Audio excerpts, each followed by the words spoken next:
दोस्तों, आज दुनिया एक अजीब दौराहे पर खड़ी है। कभी अचानक आने वाले जबरदस्त भूचाल पूरी बस्ती को जमीन में ढांसा देते हैं, कभी तूफानी बारिशें और बाढ़ लाखों लोगों को बेघर कर देती हैं। समुद्र के किनारे बस्तियां बह रही हैं, जमीन जगह जगह फट रही है और आसमान पर बादलों का रंग पहले से कहीं ज्यादा डरावना हो चुका है।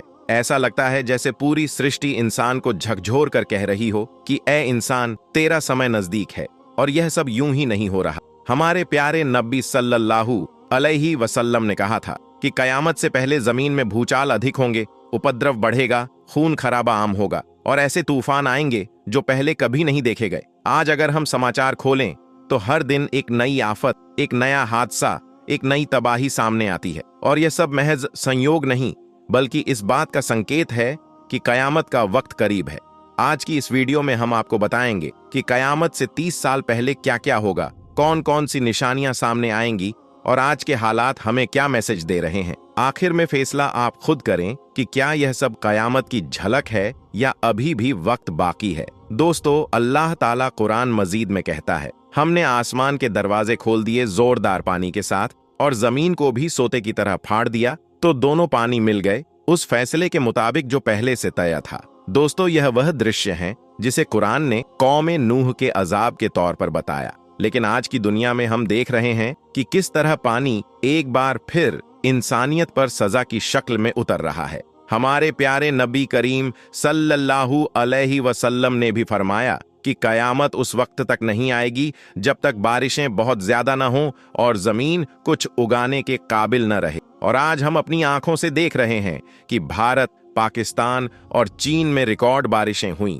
जिन्होंने लाखों लोगों को बेघर कर दिया। गांव के गांव पानी में डूब गए, खड़ी फसलें बर्बाद हो गईं और इंसान अपनी जान बचाने के लिए पहाड़ों पर पनाह लेने पर मजबूर हो गया। यही हाल यूरोप और अमेरिका में भी है। जर्मनी और इटली में हाल के वर्षों में बाढ़ ने शहरों के शहर उजाड़ दिए। अमेरिका में समुद्री तूफानों के बाद पानी यूं आया जैसे कयामत की झलक दिखा रहा हो। सड़कें नदी बन गईं और गाड़ियां कागज की नावों की तरह बहती रहीं। दोस्तों, नबी करीम सल्लल्लाहु अलैहि वसल्लम ने फरमाया था कि कयामत से पहले ऐसी निशानियां दिखेंगी जिन्हें देखकर लोग कांप उठेंगे। इसकी एक जीती जागती मिसाल बादल फटने की शक्ल में हमारे सामने है। क्लाउड बर्स्ट वह स्थिति है जब बादल अचानक फट जाते हैं और कुछ ही मिनटों में इतनी बारिश होती है जितनी आमतौर पर पूरे महीने में नहीं होती। उत्तराखंड में पिछले कुछ दिनों में ऐसे कई हादसे हुए जिन्होंने भारी तबाही मचाई। देहरादून, मसूरी और हिमाचल के पहाड़ी इलाकों में अचानक बादल फटे और पानी के तेज रेले पहाड़ों से नीचे उतर आए। गांव के गांव बह गए, सड़कें और पुल टूट गए और मेहनत से बनाए गए घर पल भर में मिट्टी के ढेर बन गए। सबसे ज्यादा नुकसान उन लोगों को हुआ जो पहाड़ों के नीचे रहते थे। मौसम वैज्ञानिक भी मानते हैं कि भारत में क्लाउड बर्स्ट की घटनाएं बढ़ रही हैं और भविष्य में और गंभीर हो सकती हैं। यह वही दृश्य है जिसकी ओर कुरान ने इशारा किया था कि आसमान से ऐसी चीजें गिरेंगी जिन्हें देखकर लोग कहेंगे कि यह तो घने बादल हैं। इसके अलावा नबी करीम सल्लल्लाहु अलैहि वसल्लम ने अपनी उम्मत को चेतावनी दी थी कि कयामत से लगभग 30 साल पहले एक ऐसी निशानी सामने आएगी जो इंसानी इतिहास का सबसे बड़ा दुखद अध्याय साबित होगी, और वह यह कि नई नस्ल का सिलसिला खत्म हो जाएगा। जी हाँ, दुनिया में बच्चे पैदा होना बंद हो जाएंगे, औरतें बांझ हो जाएंगी, यानी माँ के गर्भ से नई जिंदगी निकलना रुक जाएगा। अब सोचने की बात यह है कि इंसान जिस परिवार की बढ़ोतरी और नस्ल की निरंतरता पर हमेशा गर्व करता रहा, वही सिलसिला अचानक बंद हो जाएगा। जब बच्चे पैदा नहीं होंगे तो दुनिया में सिर्फ पुराने और बूढ़े लोग रह जाएंगे। कोई नई आवाज, नई मुस्कान और मासूम हंसी सुनाई नहीं देगी। स्कूल खाली हो जाएंगे, खेल के मैदान सुनसान हो जाएंगे और घरों में बच्चों के कदमों की आहट मिट जाएगी। और यह दृश्य कितना डरावना होगा कि जीवन को आगे बढ़ाने वाला चक्र थम जाए और इंसानियत अपने आखिरी मोड़ पर खड़ी रह जाए। यह निशानी इस बात का ऐलान होगी कि दुनिया का निजाम अब तेजी से अपने अंत की ओर बढ़ रहा है। वह जमीन जो हर रोज लाखों बच्चों के जन्म से आबाद होती थी, अचानक वीरान होने लगेगी। माँ बाप जो कल तक अपने बच्चों के भविष्य के सपने देखते थे, वे सपने बिखर जाएंगे। इसके अलावा पश्चिमी दुनिया में एक नया विचार तेजी से फैल रहा है जिसे एंटी नेटलिज्म कहा जाता है।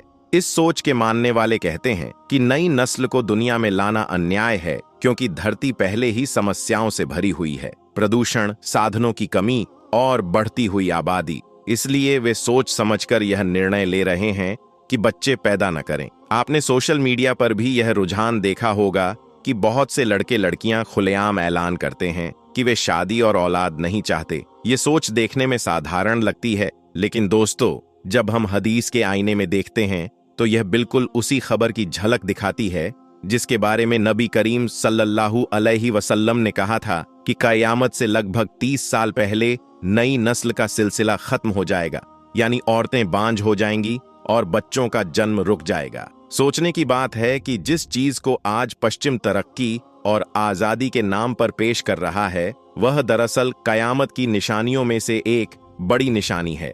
विज्ञान और सोशल मीडिया की यह सोच ऊपर ऊपर से तर्कसंगत लगती है, लेकिन असल में यह उस कुदरत को चुनौती है जो हमेशा से मानव जाति की निरंतरता के लिए बनी थी। इसलिए जब इंसान खुद अपनी नस्ल को खत्म करने का इरादा बनाता है, तो यही वह पल है जिसके बारे में हदीस ने हमें चेताया था कि दुनिया का चिराग बुझने के करीब है। इसके अलावा कयामत की बड़ी निशानियों में से एक सबसे डरावनी और शर्मनाक निशानी है जमीन का धंस जाना। नबी करीम सल्लल्लाहु अलैहि वसल्लम ने साफ लफ्जों में कहा कि कयामत से पहले 3 बड़े ढंसाव होंगे, यानी जमीन 3 बड़े स्थानों पर इस तरह फटेगी कि पूरे इलाके सफाया हो जाएंगे। ये 3 स्थान पूर्व में, पश्चिम में और अरब प्रायद्वीप में होंगे। जरा सोचिए, जमीन जिस पर हम भरोसे से चलते हैं, जहां हम अपने घर बनाते हैं और खेती करते हैं, वही जमीन अचानक अपना मुंह खोलकर इंसानों को निगल ले। पहाड़ अपनी जगह से खिसक जाएं,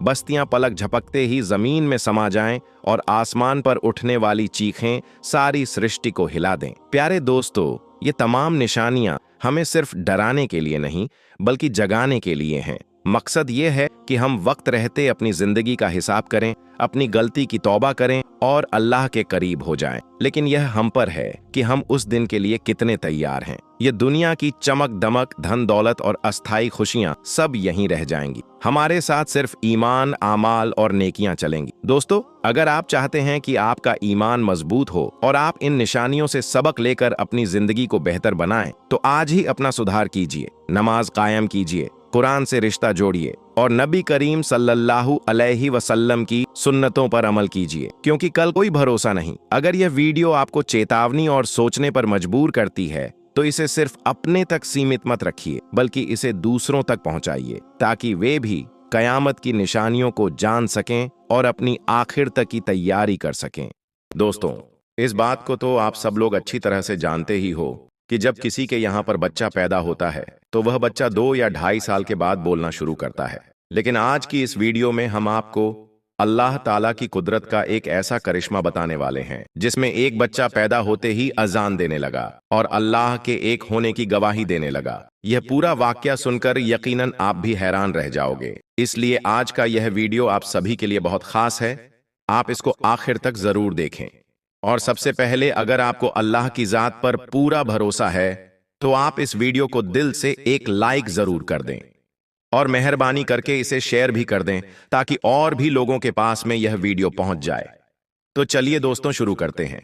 दोस्तों, भारत के किसी इलाके में एक छोटा सा गांव है जिसका नाम है राजनपुर। इस गांव में वैसे तो हर धर्म और मजहब के लोग रहते हैं, लेकिन तादाद में हिंदू लोग ज्यादा हैं। इसी गांव में हमीद और सारा नाम का एक मुस्लिम जोड़ा रहता था, जो गरीब जरूर थे मगर सच्चे दिल वाले थे। इनकी शादी को 10 साल का वक्त गुजर चुका था, मगर अभी तक यह औलाद जैसी नेमत से महरूम थे।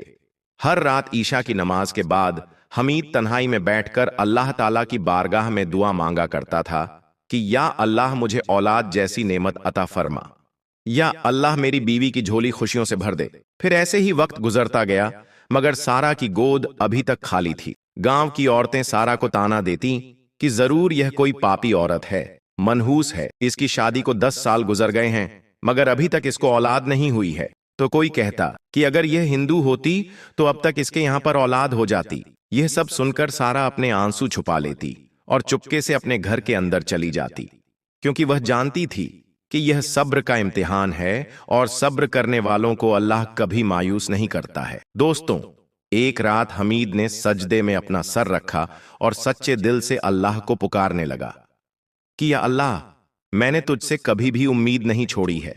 मैं जानता हूं कि जब तू देता है तो बेहिसाब देता है। या अल्लाह, मुझे भी औलाद जैसी नेमत से नवाज दे।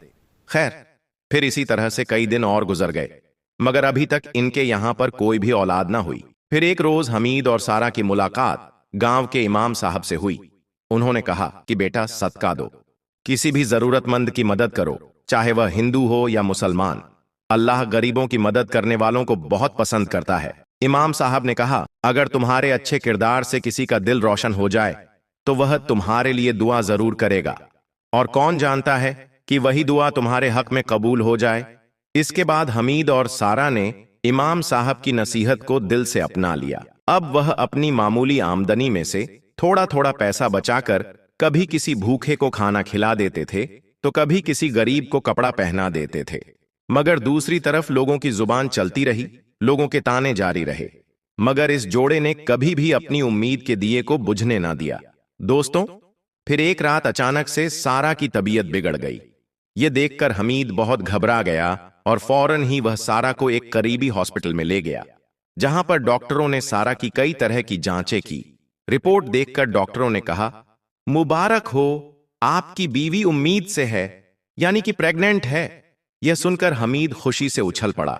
हमीद की आंखों में खुशी और सजदाए शुक्र एक साथ उतर आए।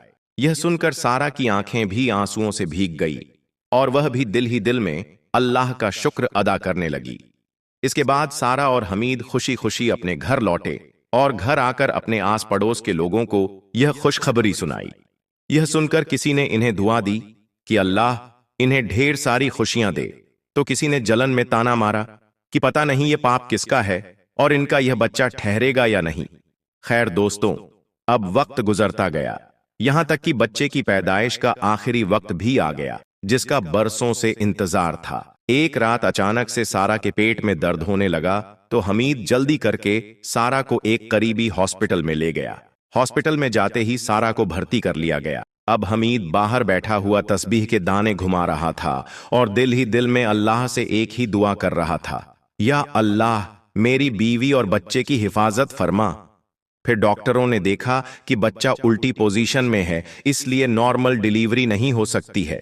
इसके बाद फौरन ही सारा का ऑपरेशन किया जाने लगा। अब इधर बाहर बैठा हुआ हमीद दिल ही दिल में अल्लाह से दुआ कर रहा था। इतने में अचानक से हमीद ने एक बच्चे की रोने की आवाज में अजान को सुनी। यह सुनकर हमीद हैरान रह गया। फिर करीब 1 घंटे बाद एक नर्स बाहर आई। उसके चेहरे पर हैरानी थी। उसने आकर कहा कि आप अंदर आ जाइए, मगर शोर ना करें। हमीद ने जल्दी से अपने कदम आगे बढ़ाए। अंदर जाकर देखा कि सारा बेहोशी की हालत में है और एक डॉक्टर की गोद में एक नन्हा सा बच्चा है, जिसकी आवाज कुछ अलग तरह की थी। उसके मासूम होठों से वह आवाज निकल रही थी जो किसी और बच्चों की तरह ना थी। वो नन्हा बच्चा रो रहा था, मगर उसके रोने की आवाज में अजान की आवाज बाहर निकल रही थी। यह देखकर सारे डॉक्टर और नर्स भी हैरानी से उस बच्चे की तरफ देख रहे थे। इसके बाद डॉक्टर ने बच्चे को हमीद की तरफ बढ़ाते हुए कहा, मुबारक हो, आपका बच्चा मुकम्मल तौर पर सेहतमंद है, मगर इसकी आवाज हैरान करने वाली है। हमीद के हाथ कांप रहे थे। उसने फौरन ही अपने बच्चे को उठाया। उसे ऐसा लग रहा था जैसे उसने कोई इलाही अमानत थाम ली हो। फिर हमीद ने अपने दिल ही दिल में सजदाए शुक्र अदा किया और अपने बच्चे को सीने से लगा लिया। दूसरी तरफ सारे डॉक्टर और नर्स उस बच्चे को हैरानी से देख रहे थे और बातें कर रहे थे कि यह इनका कोई जादू तो नहीं है, कहीं इनकी यह कोई चाल तो नहीं है। मगर सच तो यह था कि यह बच्चा कुदरत का एक करिश्मा था। खैर, फिर थोड़ी देर के बाद बच्चे की आवाज धीरे धीरे थम गई। फिर जब सारा को होश आया तो उसने पूछा कि मेरा बच्चा कहाँ है। हमीद ने फौरन ही बच्चे को उसे दे दिया और कहा कि तुम्हारा यह बच्चा कुछ अजीब तरह से रोया है। इसके रोने की आवाज में अजान की आवाज बाहर आ रही है। यह सुनकर सारा की आंखें आंसुओं से तर हो गईं।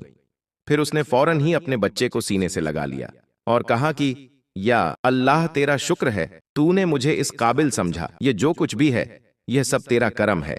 दोस्तों, अब जैसे ही यह खबर बाहर निकली कि फलां हॉस्पिटल में एक अजीब बच्चा पैदा हुआ है जो पैदा होते ही अजान दे रहा है, तो यह सुनकर गांव के सारे लोग, जिनमें हिंदू भी थे और मुसलमान भी थे, वह सब भी हॉस्पिटल में पहुंच गए। हिंदुओं में शक था। वह कह रहे थे कि यह कोई जादू है, जबकि मुसलमानों को अपने अल्लाह पर पूरा भरोसा था। वह कह रहे थे कि अल्लाह की जात बहुत बड़ी है, अल्लाह चाहे तो कुछ भी हो सकता है। खैर, फिर 2 दिन के बाद इनको हॉस्पिटल से छुट्टी दे दी गई। अब हमीद और सारा जैसे ही अपने घर पहुंचे तो यह बात हर तरफ फैल गई कि हमीद के घर पर एक करामाती बच्चा पैदा हुआ है, जो पैदा होते ही अजान देने लगा है। यह सुनकर कुछ लोग इन्हें मुबारकबाद देने के लिए आए तो कुछ लोग सिर्फ इस करामाती बच्चे को देखने के लिए आने लगे। और यही नहीं, गांव के कुछ बुजुर्ग भी इस बच्चे को देखने के लिए हमीद के घर आए। उनमें से किसी ने इस बच्चे को भगवान का चमत्कार कहा तो किसी ने अल्लाह का अनमोल तोहफा कहा। मगर इनके बीच में एक ऐसा हिंदू शख्स भी था जिसको यह सब ढोंग लग रहा था। वह जगह जगह पर कहने लगा कि यह सब एक ड्रामा है, हमीद यह सब शोहरत पाने के लिए कर रहा है। मगर फिर जब वह खुद हुसैन को देखने के लिए आया तो उनकी आंखों के सामने एक मासूम बच्चा था जो अपनी मां की गोद में खामोशी से सोया हुआ था। ना ही कोई आवाज थी और ना ही कोई चमक थी। वो हिंदू शख्स अपने तंज भरे लहजे में कहने लगा, बस यही है तुम्हारी करामात? और वह मुस्कुराता हुआ चलने लगा। इतने में उस बच्चे ने रोना शुरू कर दिया। उसके रोने की आवाज में अजान की मधुर आवाज गूंजने लगी। यह सुनकर वो हिंदू शख्स हैरान रह गया और फौरन ही घर से निकल गया। दोस्तों, फिर कुछ दिनों के बाद गांव के इमाम साहब ने मस्जिद से ऐलान किया कि इस करामाती बच्चे का अकीका किया जाएगा। लिहाजा गांव के तमाम लोगों को दावत दी गई। फिर जब अकीके का दिन आया तो नजारा वाकई काबिले तारीफ था। मस्जिद के आंगन में मुसलमानों के साथ साथ गांव के बहुत सारे हिंदू भी तशरीफ लाए। अब एक तरफ बकरे का गोश्त पक रहा था तो दूसरी तरफ सब्जी और दालें पक रही थीं, ताकि जो मेहमान गोश्त ना खाते हों वह भी खुद को मेहमान महसूस कर सकें। फिर सबने खाना खाया और बच्चे को दुआएं दी। अब हर शख्स उस बच्चे को देखना चाहता था, उसे महसूस करना चाहता था कि तभी अचानक से हुसैन ने एक बार फिर से अपनी जुबान से अजान की आवाज को निकालना शुरू कर दिया। यह सुनकर पूरी महफिल खामोश हो गई। इमाम साहब की आंखें छलक पड़ीं। उन्होंने अपने हाथ उठाए और दुआ की, या अल्लाह, इस बच्चे को 2 मजहबों के दरमियान मोहब्बत का पुल बना दे। फिर वक्त गुजरता गया। अब हुसैन बढ़ने लगा था। उसकी नूरानी आंखें, चेहरे पर सुकून और आवाज में अजीब सी गूंज। और यही नहीं, उसकी निगाहों में रूहानियत साफ छलकती थी। यह देखकर अब तो गांव के बहुत सारे हिंदू भी उसकी तरफ खींचे चले आते थे। कोई कहता कि यह मुसलमानों की तरफ से कोई इलाही करिश्मा है, तो कोई कहता कि नहीं, यह इनका कोई जादू है। मगर मुसलमानों का कहना था कि यह तो सिर्फ अल्लाह पाक की एक निशानी है। मगर इसके साथ ही आसपास के बहुत सारे मौलवी भी इस बच्चे को देखकर परेशान होने लगे। वह सोचने लगे कि कहीं लोग इस बच्चे को मुकद्दस ना समझने लगे, कहीं यह बात इनके लिए शिर्क न बन जाए। इसलिए वह हर जुमे के खुतबे में तकरीर करने लगे कि ऐ लोगों, याद रखो, सजदा सिर्फ अल्लाह के लिए है, इंसान को पूजना हराम है। खैर, फिर धीरे धीरे अब गांव का माहौल बदलने लगा था और हुसैन अब 3 साल का हो गया था। अब जहां पर एक तरफ लोग इस बच्चे को खुदा का करिश्मा मानकर इसे इज्जत देने लगे थे, वहीं पर कुछ लोग ऐसे भी थे जो हसद और जलन से भरे हुए थे। वह इसे ढोंग कहने लगे। उन्हीं में से एक शख्स था अरविंद। वह हर तरफ अफवाह फैला रहा था कि यह कोई करामात नहीं है, यह इनका एक ढोंग है।